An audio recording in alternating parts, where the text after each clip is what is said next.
Hello guys, what's up? So I'm back again for another tutorial video. So in this video, I will going to show you how to change your theme into dark mode in Twitch. So if you are interested, then keep on watching.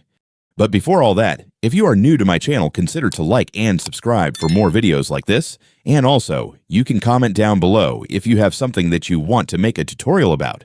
So without further ado, let's start the tutorial. So to change your theme into dark mode in Twitch, it's actually pretty easy. Just follow what I'm going to do.